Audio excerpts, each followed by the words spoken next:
Hi guys, good evening. I'm Cephas and I welcome you all. Today we will be talking about John Brown. John Brown was an American abolitionist. Brown advocated the use of armed insurrection to overthrow the institution of slavery in the United States. He first gained national attention when he led small groups of volunteers during the Bleeding Kansas Crisis of 1856. He was dissatisfied with the pacifism of the organized abolitionist movement. These men are all talk. What we need is action, action. In May 1856, Brown and his supporters killed 5 supporters of slavery in the Pottawatomie Massacre, a response to the sacking of Lawrence by pro-slavery forces. Brown then commanded anti-slavery forces at the Battle of Black Jack, June 2, and the Battle of Osawatomie, August 30, 1856. In October 1859, Brown led a raid on the Federal Armory at Harper's Ferry, Virginia, today West Virginia, intending to start a slave liberation movement that would spread south through the mountainous regions of Virginia and North Carolina. There was a provisional constitution for the state he hoped to establish. He seized the armory, but 7 people were killed, and 10 or more were injured. Brown intended to arm slaves with weapons from the armory, but only a small number of local slaves joined his revolt. Within 36 hours, those of Brown's men who had not fled were killed or captured by local farmers, militiamen, and U.S. Marines, the latter led by Robert E. Lee. Brown was hastily tried for treason against the Commonwealth of Virginia, the murder of 5 men, and inciting a slave insurrection. He was found guilty on all counts and was hanged. He was the first person executed for treason in the history of the United States. Historians agree that the Harper's Ferry raid and Brown's trial, Virginia v. John Brown, covered extensively by the national press, escalated tensions that led to the South's secession a year later, and the American Civil War. Brown's raid captured the nation's attention. Southerners feared that it was just the first of many Northern plots to cause a slave rebellion that might endanger their lives, while Republicans, among them President Lincoln, distanced themselves from abolitionism and asserted that they would not interfere with slavery in the South. John Brown's Body was a popular Union marching song that portrayed him as a heroic martyr. Brown's actions as an abolitionist and the tactics he used still make him a controversial figure today. He is both memorialized as a heroic martyr and visionary, compared sometimes with Christ, and vilified as a madman and a terrorist. Historian James Loewen surveyed American history textbooks and noted that historians considered Brown perfectly sane until about 1890, but generally portrayed him as insane from about 1890 until 1970, when new interpretations began to gain ground. John Brown was born May 9, 1800, in Torrington, Connecticut. He was the 4th of the 8 children of Owen Brown (1771–1856) and Ruth Mills (1772–1808), and grandson of Captain John Brown (1728–1776). Brown could trace his ancestry back to 17th-century English Puritans.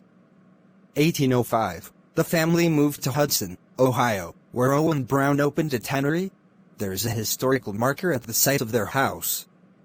Hudson was a center of anti-slavery activity and debate, and Owen participated fully, offering a safe house to Underground Railroad fugitives.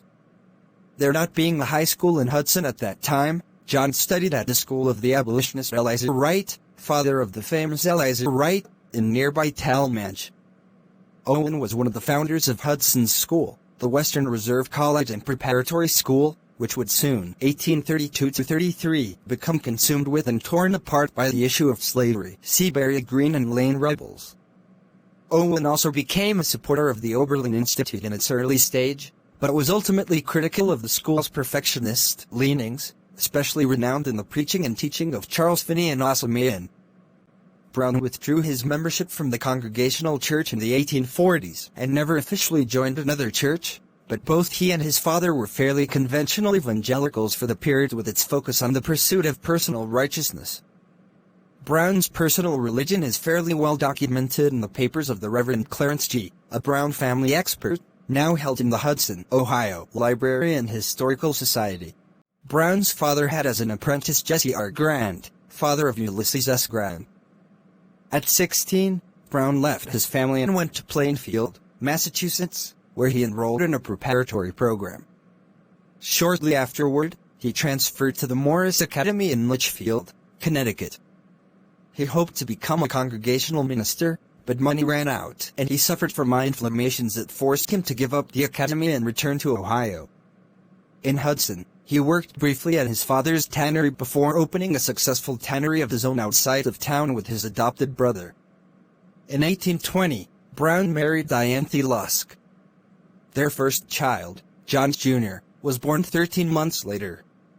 In 1825, seeking a safer location for fugitive slaves, Brown and his family moved to New Richmond, Pennsylvania, where he bought 200 acres, 81 hectares, of land.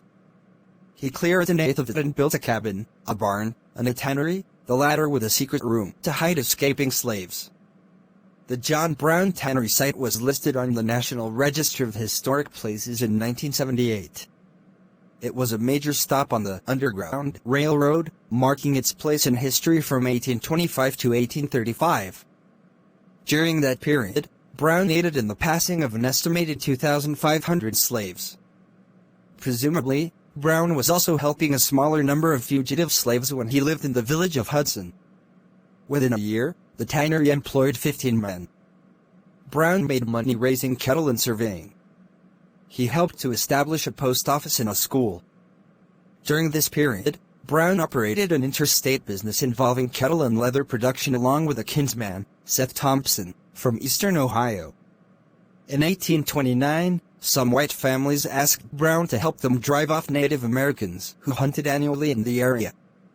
Brown replied, "I will have nothing to do with so mean an act. I would sooner take my gun and help drive you out of the country."